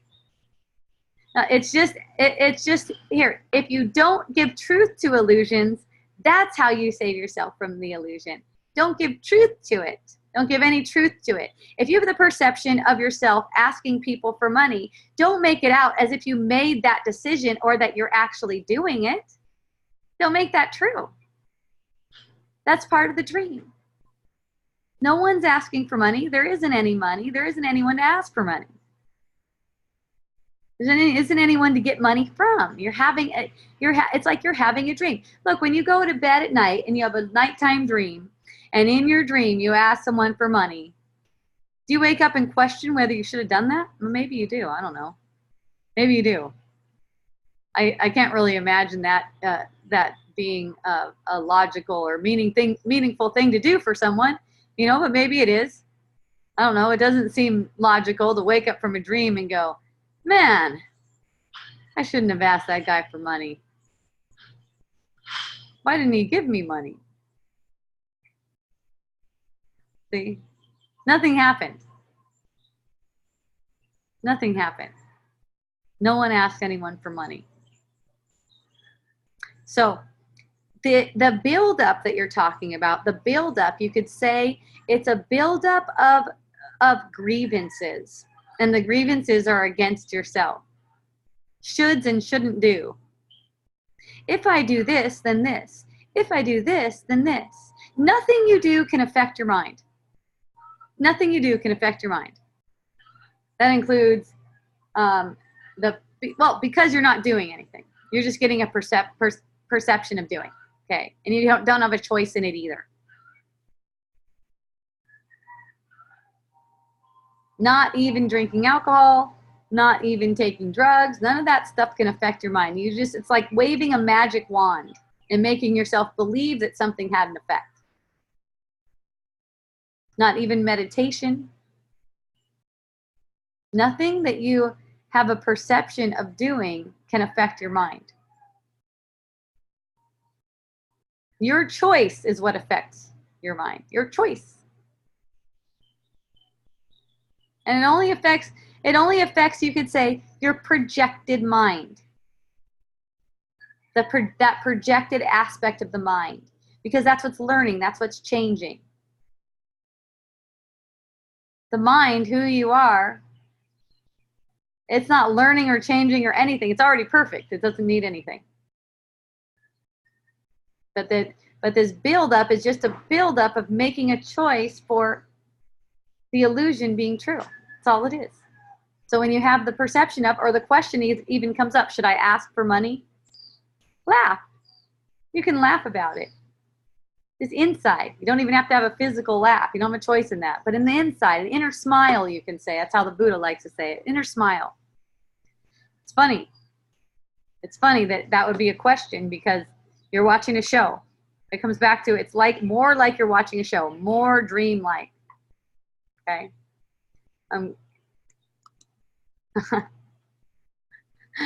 Oh. What's building up is a sense that you're separate, a sense that you can get it wrong. Choice after choice after choice to believe in yourself as if you're a limited body. That's what the buildup is. And then it manifests as suffering. It manifests as pain or anything else. Financial lack, for instance. You can have no money in the world. You have the perception of no money. Let's say that. You can have you always have all the money in the world. Okay? Always have all the money in the world. But you can have the perception of having a zero bank account and have no money issues. And that doesn't matter if you're asking someone for money. That's not where it's at. If you have the perception of asking someone for money and there's no guilt in your mind about it, it's not an issue. This is only the guilt in the mind that makes it an issue. It makes it as if something's wrong. It's not accepting this as an opportunity. It's not grateful for having this perception of having a limited amount of money. An unlimited being having a limited amount of money. To make that kind of manifestation takes an enormous amount of energy. It's a testament to how powerful you are as the mind, as an extension of love, as an extension of pure love. Okay. So, does anyone else have any questions? Oh, something just came up. There seems to be an attraction toward grieving.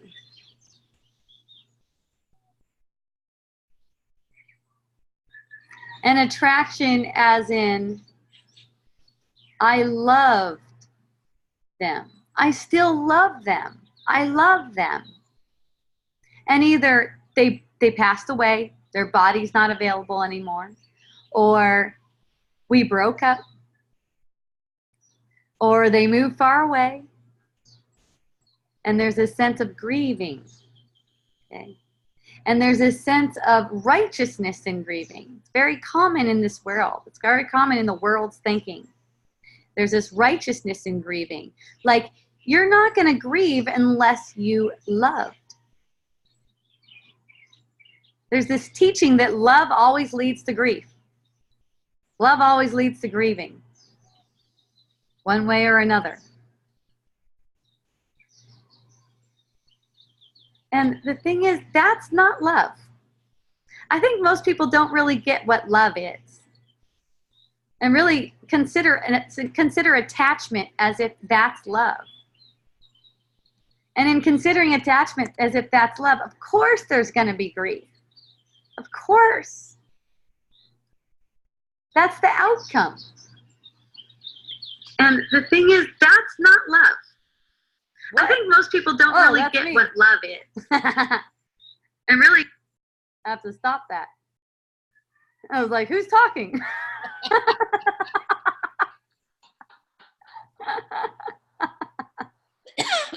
I stopped myself from talking.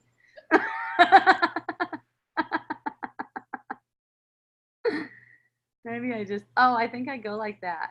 Let's see. Let's see if I'm still live. Nope, I'm still there. Did you see Aria's? How do I do that? I don't even know. Oh, I think I go escape. Let's see. Okay. Yay. That was fun. So, Lori? Aria has a question on Facebook about the body and pain. I think pain in the body. Oh yeah, I've been to that one already. Oh, that's the one you said earlier. Yes, yes. Okay. Yes, I thought I saw that. Thank you. I realized that was hers. Okay. Yeah, and now I don't know where Q&A is. It's not coming up for me. I think there's nothing else on there that I know of because I saw 3 of them. Yeah. If you see more Q&A, let me know. Okay. Because for some reason I don't see that one. Okay. Yay. So the thinking is that you have to grieve if you have love. Eventually it leads to grief. And see, that's using love in a way to justify pain again. So if you've gone through, and let's address that same question again about pain. If you've gone through this lifetime agreeing with a thought that says that grieving is justified, that's making the illusion of pain. So then once you get the illusion of pain, and for some people it's chronic pain, it makes it way more concretized. So it's more difficult for people to see through. Not impossible to see through at all. It just makes it seem more difficult. It comes down to the same thing. If there's willingness to get that feeling and recognize that there's no justification for grieving, there's never any justification for it, that feeling of grieving, it changes. It manifests as a change that you could sense. Visceral was the word we had earlier. A visceral change. And that's the miracle. If you're grieving, if you find yourself grieving, you can't really be grieving, but if you find yourself grieving and you're willing to recognize that it has no justifiable cause, grieving has no justifiable cause, and people get really defensive when they hear this, so it's not something that I'll just go around saying to people. However, the other day I had a friend who told me, if you hear anything, if you catch anything, I want to hear about it. Please tell me. So I heard her say she's grieving because she loves this person so much. And I said, wait a minute. There's no way you're grieving because of you love the person so much. You can only grieve because of attachment. And then all of a sudden there was all this defensiveness. All this defensiveness. I even heard about how Jesus would grieve if his puppy died. I didn't know he had a puppy, but Jesus would grieve. So I just said, okay, that's cool.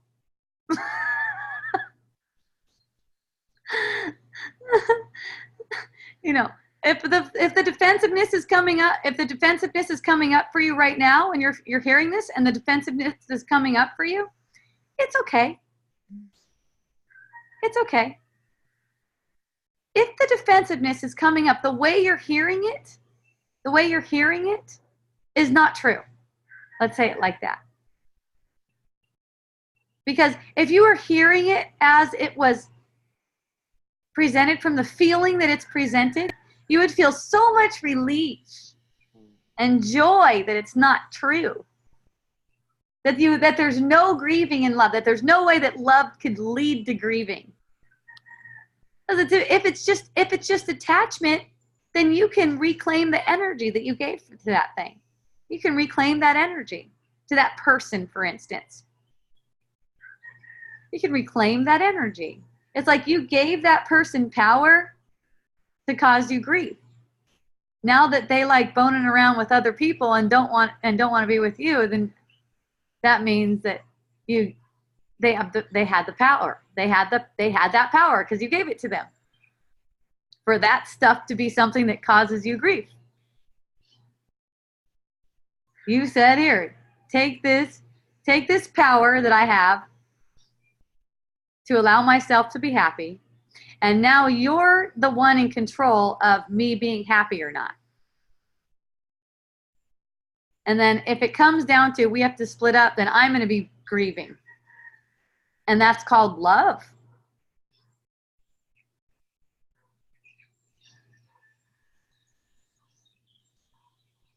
But love doesn't include attachment. Attachment is denying love from the start, from the get-go. And it's because people are attracted to grieving in the first place that they make up attachments. The attraction to grieving comes from guilt. Guilt demands punishment. Guilt is guilt for the idea of thinking that you separated yourself. You separated yourself from reality, and that demands punishment. So good.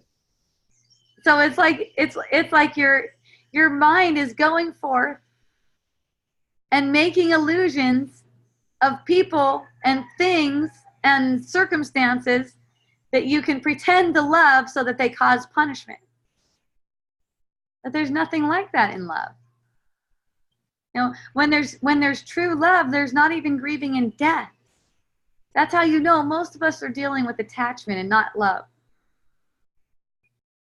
Can you imagine getting the perception of someone dying, for instance, and not having to grieve about that? It's totally possible. And you know what? When that starts happening more and more, when you start getting the perception, oh, this person passed away. Oh, okay. It's just like saying this person got a job or this person just got a new car. It's all the same. It's part of a dream. Nothing bad has happened. Nothing has happened. Let's put it that way. Nothing has happened. There's this one story that inspired me of these three men. They were considered saints. They would go around to these different cities and they would just sit there and laugh and laugh and laugh. And they were so joyful, and people would just come to hear them laugh and watch them laugh because the people would feel so happy after watching them laugh. So then one of them passes away. One of them passes away. The other two are still doing the same thing. They're showing up and laughing and laughing and laughing. No different. No difference. It's just that we make this thing up. In fact, it's guilty.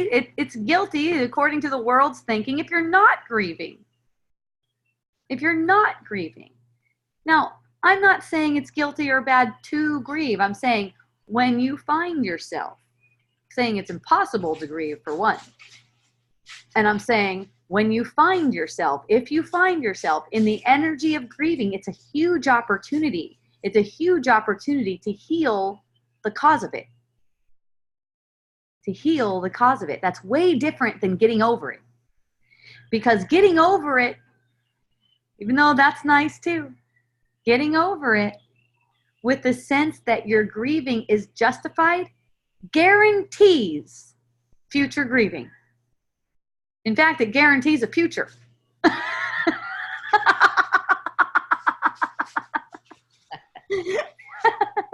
In fact, it extends time. Okay? Guarantees it. Isn't that fun? When the other week, a couple weeks ago, when Alicia's son committed suicide, Holly and I were in the car talking after I talked to her, and we were laughing. Mm-hmm. And Holly would have a thought that said, oh, we shouldn't be laughing, somebody just died. And I'm like, what? She was like, you know, those thoughts are just immediate. The guilt, there was immediate guilt in her body. We shouldn't be laughing because somebody just died. Yeah. Oh, so easy to see. Yeah. It is. Once you're willing to, it is so easy to see. And what I see is that stuff is transforming anyways. I see it transforming because instead of having funerals these days, people are having celebrations of life. They are. Yeah. They are here too. Yeah. That's right. So Pretty soon, no one's going to be crying about it because everyone's going to know that nothing happened. No difference between birth and death. No difference. This is the way I see it, is in this dream world. Mm-hmm. It's evolution, seeming evolution. The more these ideas are brought here Mm-hmm. and talked about, Mm-hmm. it can't help but go that way. Yes, that's right. Yeah. That's right. More and more. And we keep on seeing it. And, you know, the whole world is in our perception. So it's like you start to see how the perception is apparently evolving. Yes. And it's going to keep apparently evolving until one day we just find ourselves laughing in reality. In the reality that we thought we gave up. First, there's going to be a giant laughter, and then there was going to be completely forgetting this world because there's just no need for it. Yeah. Because what we thought we threw away, can't really throw it away, but what we thought we threw away is where all of us would like to be. And where this is leading. The whole purpose of this is to get back to what we thought we threw away. Okay? Be aware of what we thought we threw away again. It's just that we're aware of the effects of thinking we threw reality away. We're aware of a bunch of special effects, like a movie. Shadows dancing, basically. So, yay, everyone. If anyone has any more questions, quick raise your hand. Oh, we got a Bob Shine action. Aloha, Bob. Hello. Yay. Bob Shine, Action Jackson. Oh, yeah. So put me on the video where panelists Yeah, or something. You got it. Going to panelists. Here he comes.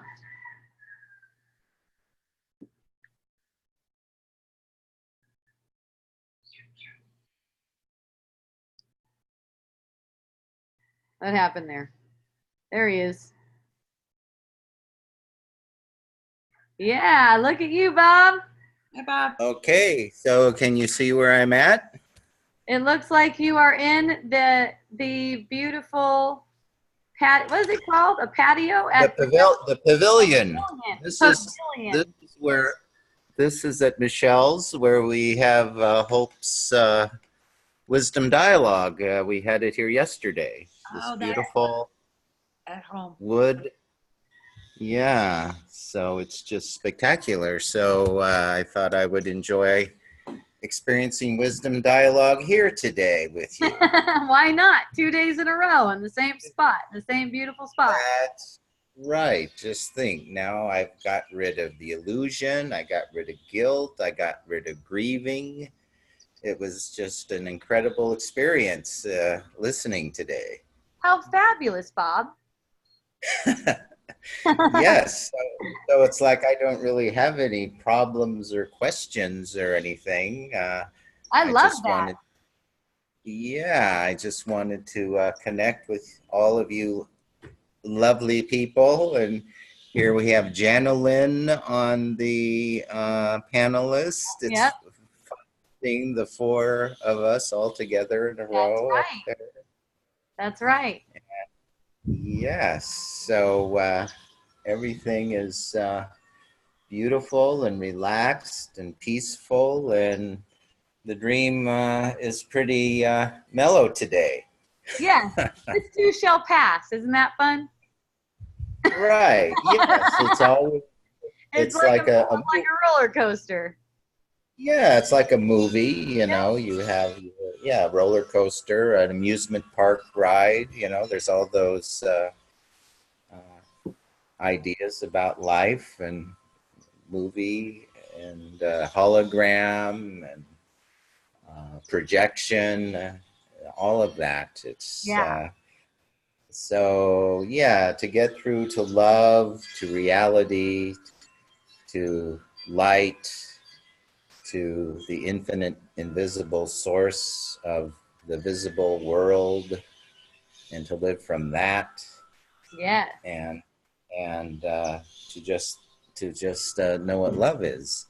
Yes. So I wrote to the Malama Lama Waldorf School about you. Oh, I wrote, so they have a Waldorf Facebook page. okay. So I wrote, I said, Hope Johnson, who lives in the area and holds her wisdom dialogues every Monday in Wawa and a webinar every Tuesday, has published a new book, Unschooling for Parents, Protecting Innocence, A Mystic's Guide to Awakening with Children. I Yes. can't seem to post her info about her book here. She has a Facebook site, Unschooling for Parents. I am a devoted follower of her work, and I think Waldorf parents would be open to her message. If there is interest there, she could come with her book and make a presentation at your school. And so they sent me a thumbs up and said, thank you, Bob. So I just wonder where to go from here about that. I'm sure it'll come to you. It'll come to me. Okay. But now I think that your book would, you know, you're going to the mainland to do bookstores, but I think schools. Yeah, might. I got that recommendation today. I'm going to be going to Sedona, Arizona. I don't know if any of my friends are around Sedona, Arizona that come on here, or any of my Facebook friends or anything, but I will be in Sedona, Arizona about the second to third week of August, and I'm going to be there probably approaching some schools, definitely a bookstore. I hooked up with someone over there who's going to take some of my books around and get some interest going. So I'll be there, and I'll be in Orange County and LA County in Southern California about from the middle of the first week to about the middle of the second week in August. I'm going from Orange County, LA County, Las Vegas, not very long in Las Vegas, through Bullhead City, Arizona, to Sedona, Arizona. So if anyone wants to connect with me, let me know. Wow. That's so cool. I made myself a cute little tour, apparently.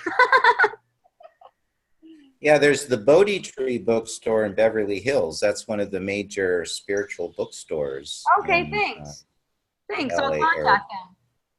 Yeah, and then like Ojai, they have the Krishnamurti School, and Byron Katie has her headquarters there, and there's lots of alternative schools. The Happy Valley School, that's a town that's really into alternative schools and educations. That I think that town would really welcome you. And fabulous. Anything you feel motivated to connect me with, please feel free. That's for anyone. Anything, like anyone that you would like to have interviewed, have me interviewed with, or anything like that. You don't even have to ask me first. Feel free if you want to connect me with anything like that. I'm open. Okay, great. Yeah, there are other like spiritual broadcasts or something that we could hook you up with. Will I have wisdom dialogues in Sedona? Well, that depends if anyone wants some wisdom dialogues live. I don't schedule wisdom dialogues online while I'm traveling because I don't know what's going to come up. So I don't have that scheduled. But I'm definitely willing to have wisdom dialogues if someone wants to host it. Bob knows that's my thing. I like to have it hosted, huh, Bob? Oh, so you would do one a live wisdom dialogue in another town if people wanted to have that? Sure, sure. Yeah, and Well, I'd I even, remember. if someone wanted to have a book signing for me at their home, I'm totally stoked to do that too. Ah, you want to come to Oh. Maine? I would love to. Oh, I would love to come to you. that would be awesome. No, I remember you did a webinar from your mom's house, Yes, I did. Yes, Nevada. I You've did. done it in other That places. has been done before. You're right. Yeah. Yes. So then if it And would then after that occurred, I don't think it happened after that time. after the one time. Yeah, after it occurred at my mom's place. Okay, that's the only Yeah. time. Yeah. Yeah, it's just not like not a it's not really conducive to spending the time with the people around there. That's what I found out. You know, it's like we're all hanging out together. It's like, oh, bye, you guys. I'm going over here to do wisdom dialogues, and I don't visit that much, so I just like to have the visit time. Be the visit time. Oh, okay. Yeah, but So, I'm happy about doing any kind of in person at work mm, because then I'm still okay. visiting with the people that are in front of me. Mm-hmm. Okay, well, I'll have to think about who I Yeah, let can. me know. And anyone around here, and too, anyone around Hawaii, just let me know. It's all good. Yeah, but I think the Waldorf school right here though would be interested. So Well, we'll I'll see if they are. We'll see if they yeah. are. I know they were Well, really, really surprised. I know they were really surprised when my son went there and they were asking me something. I forgot what it was, but I said if Braun wants to come, and the person said, "That's really strange. I've never heard that before. If your kid wants to come, usually the parents are making that choice." And I said, oh, "But the kid is the one spending the 6 hours a day over there." Right. oh, they've never heard of asking They the had kid. never Well, heard usually, of that. They had never huh? heard of that because they asked me is Braun, because Braun would go there for summer camp and he was considering going there for a regular school year, like starting school there. So he Yeah. went and he talked to the teacher and everything, and he was making his evaluation. And Hmm. they asked me, so is Braun gonna go to this school? And I said, well, I'm not sure he's made up his mind yet. I'm not sure what his answer is going to be. And the person was completely like, never heard of that before. Like it would be Mm. my, I've heard, and I was a little bit like really in a Waldorf school even? That's interesting. I know that that occurred at a public school. In fact, I've been lectured when he was a little kid, when he was a preschooler. And they called me up and said, so is your son starting? And I go, you know what? Actually, he told me he doesn't want to go. He was like 4 or something. Mm. They said, you as a parent, you need to make these decisions for your kid. Mm. Aloha, Janelyn. Thank you for joining, my love. Not the way I roll. Yeah. Yeah. Nice seeing you up there on the panelist video screen. Yeah. Nice to see you. Yeah, so I don't know that and that's probably why I wasn't inspired to approach a Waldorf school, because what I've seen from a Waldorf school, and I may be completely off base, please correct me if I'm wrong. I've been around Waldorf parents and stuff like that, and what I can see is they're really into being the ones making all of the decisions, which is kind of the opposite of what's going on here. Yeah, well, that's all schools. That's the schools are programmed to, be the authority, and you obey and learn and memorize, and don't question or have any other perspective. But that's yeah. But see, your teaching is so challenging for the person with the common thinking mind. Yes, and for most parents, this is very challenging. This is a very challenging point of view. It's a point of view that brings up a lot of defensiveness because, even as parents, we are still children. We are still children. This is a play. We're fun. We're joyful. just like a child. And we don't really have that responsibility. We don't really have that responsibility that we're putting on ourselves. We're just making it up. We don't really have that. But when we put that responsibility on ourselves, it makes this kind of like this division in our relationship with our kids, almost like a wall goes up between us and our kids, and communication doesn't even happen. Communication doesn't even happen. It can't even go toward communication. Next thing you know, all we're doing is projecting onto our kids. We think of them in terms of being a doer. And in that, we're teaching our own mind that we are a doer and that we have all this responsibility in the world. And with feeling and thinking as if you have responsibility in the world comes the illusion of you not living up to your responsibility. It's a total setup for guilt. It's always questioning yourself. It's always questioning. And, that's what I notice about most parents in this particular area where I live. And this is why I wrote this book, because I was one of the ones who's really open to it, was really open to this kind of protecting innocence, meaning not projecting guilt, not projecting personal responsibility, not projecting blame, as in anything they do can cause them to be hurt or anything. Not projecting like that. All that is teaching your own mind anyways. The kid isn't really there. The kid is kind of there as a teacher, just like everyone else. But this idea that you're responsible for their bodies, that you're supposed to keep their bodies safe, you're supposed to feed them the right food, you're supposed to make them brush their teeth. They do not have teeth. We teach them that. We teach them that they do. Maybe we buy them a toothbrush. In my case, I bought my kid a toothbrush, and he sees me brush my teeth.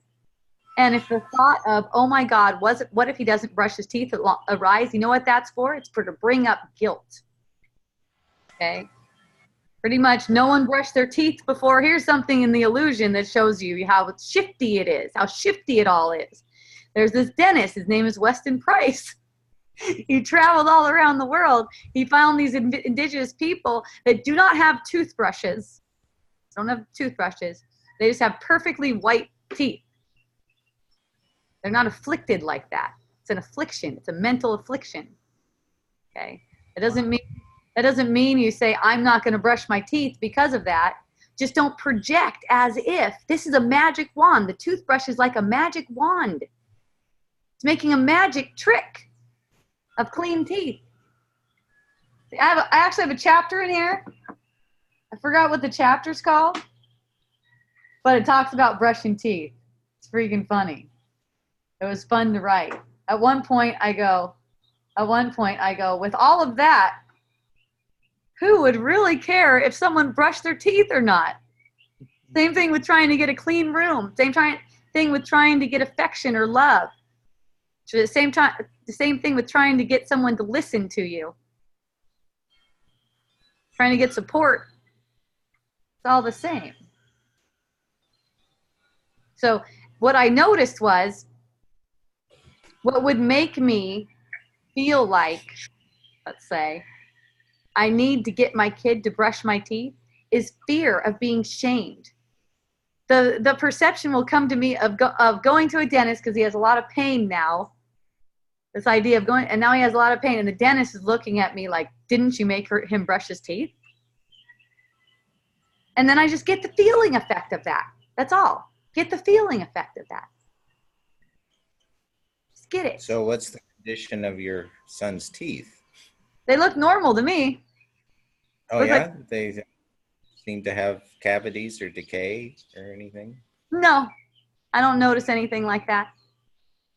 Okay, well then, because you're not dwelling on decay, then I don't look for it either. I don't look for it. Mm-hmm. You always find what you're looking for. And so he has no complaints, no tooth issues. No pain, no complaining, nothing like that. I have a dental story. Did I tell you this? When I was, because I brush my teeth once a day. Okay. I have once a day. Okay. In the morning. Okay. And, I went to the dentist.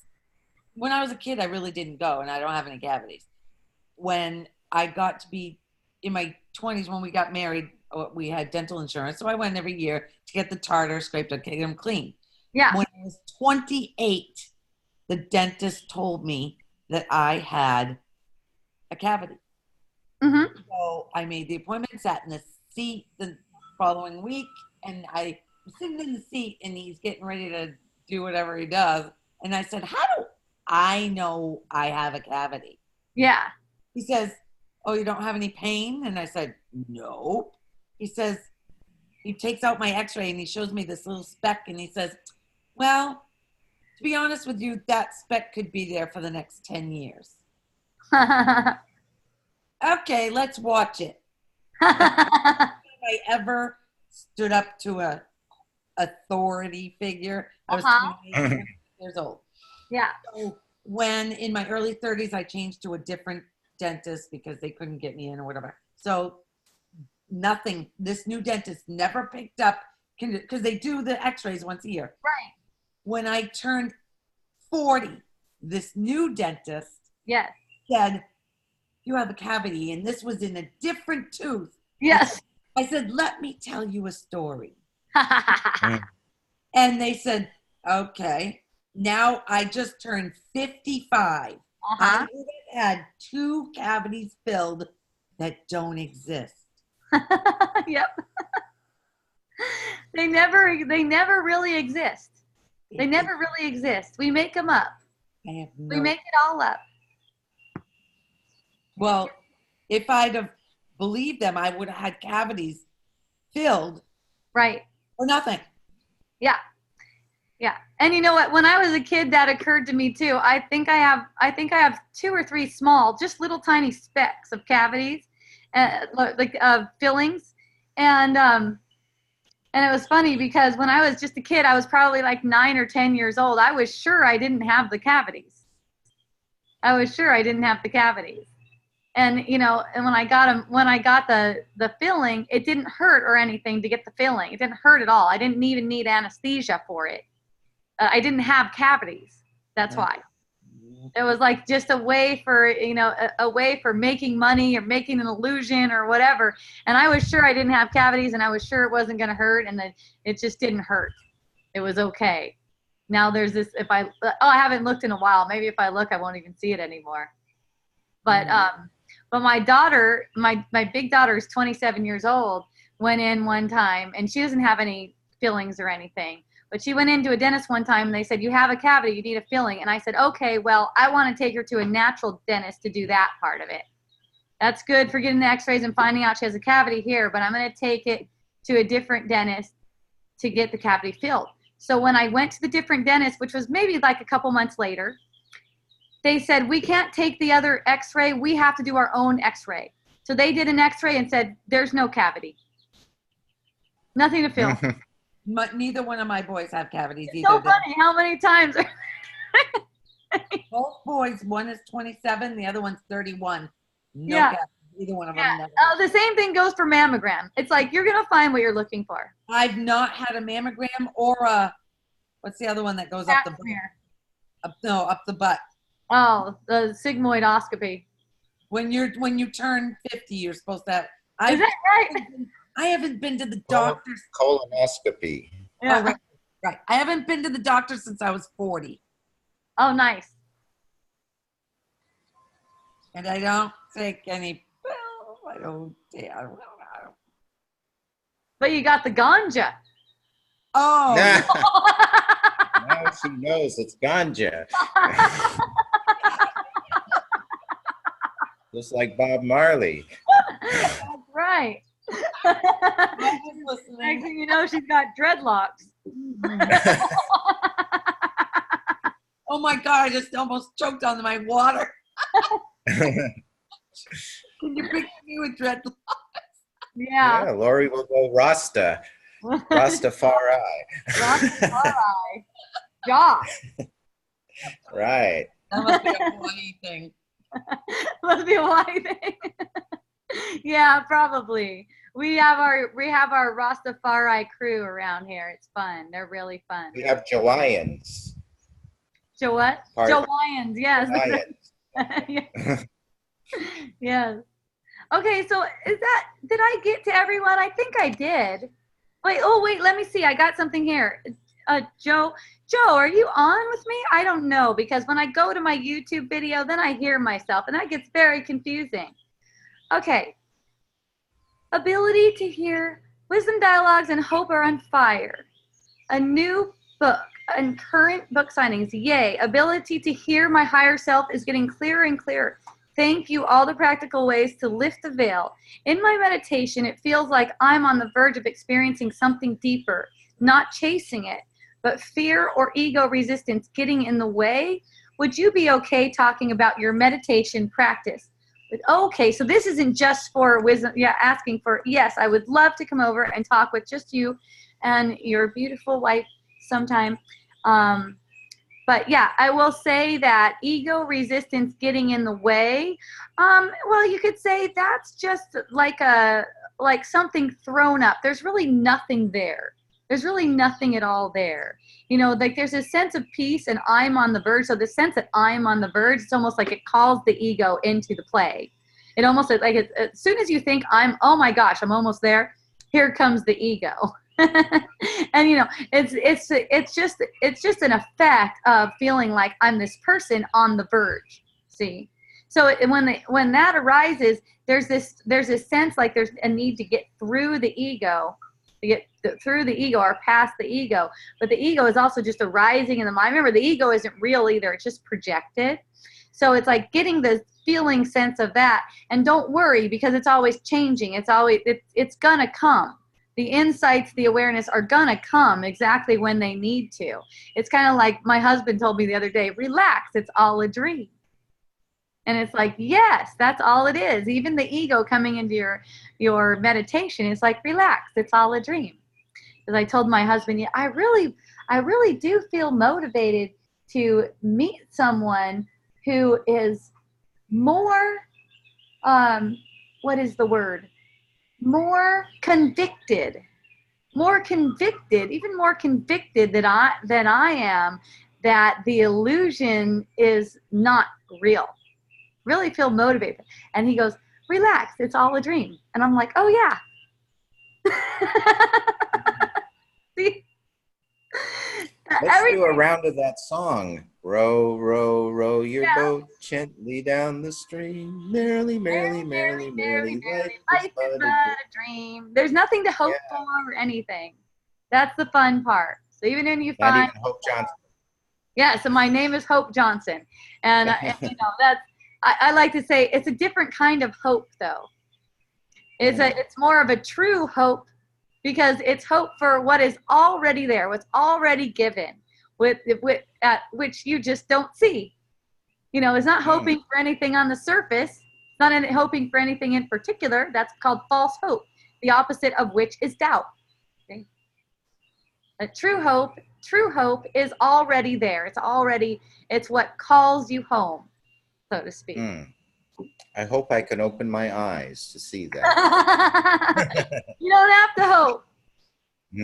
But that's all it takes is to just open your eyes. It comes down to that choice between truth and illusion. Right. It's kind of like being in the dark. Yeah. It's like being in the dark and trying to feel for the electric light switch, and all you had to do was open your eyes. Exactly. Okay, it's time for me to go and love up my peeps in the illusion in my home. Yeah, me too. Wonderful. I love you. Me too. Thank you so much. Love you all. Until next week. Aloha. Aloha. Aloha, everyone. And ahoy ho. Yeah.